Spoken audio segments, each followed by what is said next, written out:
Hello guys, welcome to another video. Now, as you can see, I'm quite gutted, but I'm sure a lot of you are as well. I mean, it was horrible to see us lose that game, and to have so many chances as well. It was just a shame we couldn't take them. You know, that's the first 10 minutes we started so well, and it's just a shame we couldn't really keep that intensity up much longer. I think it's been a common theme, of course. We start the first 10 minutes well and then we start to fade. Sadly, we did after 10 minutes, and that's when West Brom got their goal. After that, except for them winning corners, they didn't really do anything else in the game, and we took the game by the scruff of the neck. But sadly, with that, we didn't actually get a goal. Now, I think, you know, there were positives to take. You know, we were positive in the game itself, which we haven't done for a lot this season. And I think that in itself was really nice to see. Like I said in the past, I'm not going to go back on my word, that I think at the end of the day, I'm happy with Wilder to stay as long as we play positive football and he's honest in his interviews. And I think both those things were true yesterday, and we saw both of those, which was, I think, a massive relief in my opinion. Brian started for us and made his first Premier League appearance, which was a big surprise to me, and I think everyone, to be honest, because he hasn't even been on the bench, and then to make his first appearance was quite surprising. I had a little bit of hope, like we all do, you know, when you love your team, you know, you're always ambitious, that, you know, maybe he could finally prove why we bought him, you know, those 2 years ago, and it was actually a good player in there. And I think not to the extent I expected, but he did do quite well. And I think in terms of attacking defensive play, actually did quite well. You know, he did overlap, and in terms of the crossing, he probably did the best cross of the game, where he delivered a peach of a cross to Burke, who sadly just couldn't put it away. But countering that argument, he did make two mistakes in my opinion leading up to their goal. The first one was that he didn't really mark Grant, who was making a run over the top after a through ball. He was ball watching a bit, and then on top of that, he did also have a header, and there was a ball that went over the top after he stopped ball watching, and he just didn't time it well enough to get his head towards it, so it just went to Grant's path. He recovered well and blocked the shot, but from that corner they scored. Now, moving on to that corner, there was a clearance from Berg,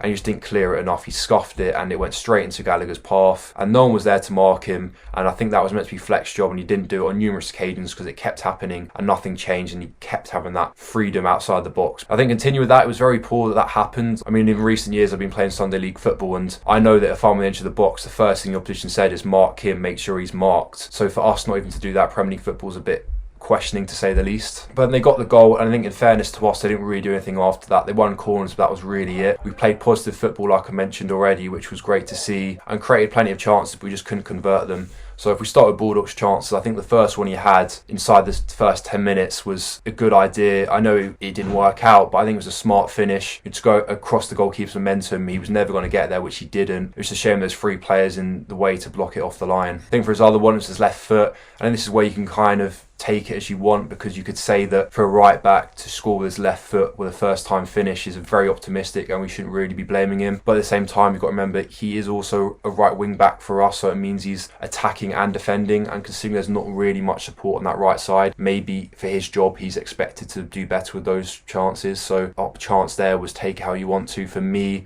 I was more on the side of just letting him off that one. I think especially considering how he's one of our best players in that game, and he just put his heart and soul into it like everyone did, and he cleared the ball off the line at least twice off the top of my mind, which just shows how dedicated he is to the team. And I think I've been critical of him in the past this season, but I think he really showed in that game what it means to wear the shirt. Can't really, in terms of effort, blame anyone. I think in terms of how they played on the pitch, I think Norwood was definitely a liability. He played very poorly, and that's why he came off so early. But I think Brian was a little bit shaky. Would he be playing against Leicester? I'm not really sure of that one. I think it might depend on Padu and Stevens and whether those two come back in time for the game. Wilder said that the shape worked yesterday, and that's why he's kept it, and it didn't really matter what shape we play, you know, wouldn't do any better than we did with that, which I can agree with to an extent. But I think the fact that, like I've highlighted and what a lot of us have, that left side of centre-back position just can't be fulfilled at the moment. Maybe we need to switch to a 4-4-2, because that's what we did towards the end of the game yesterday, and that was giving us a lot of chances. I think Burke has to play no matter what, so maybe we could play Burke as a left mid and Muse as a right mid, because both of those two players have got good amounts of pace. So to have those two on the wings and give us more of an outlet could definitely be ideal. And I think we only really have two decent midfielders in terms of Fleck and Berg, so to have both of those means we only need to play two midfielders as well, which is a sign as well. And then to play up front, you know, we've got 6 strikers to choose from. In terms of looking at the controversy between Klopp and Wilder about 3 and 5 substitutions, I do think maybe we could actually benefit from 5. I mean, we have 6 strikers to choose from, and the ones that ever play for us run themselves into the ground every game. I think Sharp's a good player to bring off the bench as well. I mean, we saw against Arsenal when he came on, we looked a lot more threatening.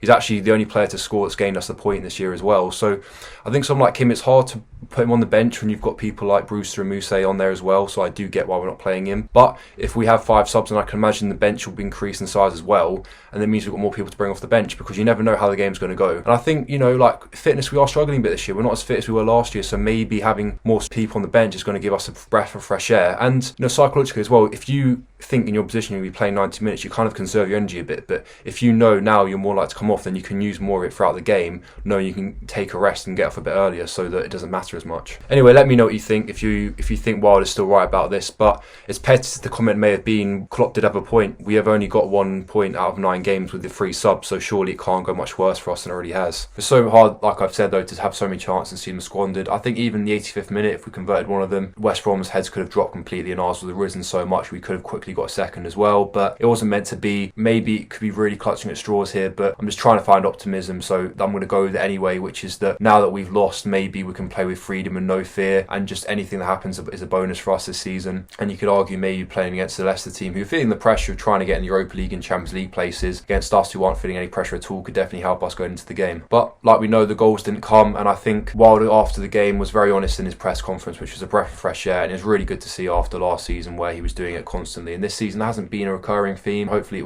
he'll keep doing it as well, because it really cheered me up to see that he was being straight and honest and just giving the realistic view of what our season has been and what that game was. Now I think in terms of whether he should stay or go, I think he should stay. I don't really think getting rid of him is going to help us at all. The players are playing for him. If they weren't, then maybe it'd be a different story. The only thing that's really down is the confidence, and so if he can turn that around, which is a very tricky job, because you look at Southampton, you know, after that 9-0 humiliation to Leicester, they kept the manager, and look at them now. I'm currently filming this as they're beating Man United 2-0, so it just shows that you can turn it around and it's not impossible. And I think Wilder's got those motivation capabilities of doing that with us as well, but he just needs to get that win. Just think what he's done for us. It's a shame that if he was to leave, we'd never even be able to say goodbye to him in his final match. That's my opinion of it anyway, guys. Let me know how you think the rest of our season will go, and how we're going to do our next 5 fixtures, and who you think should be playing for us on a consistent basis. And I hope you enjoyed. Until next time, guys, up the blades.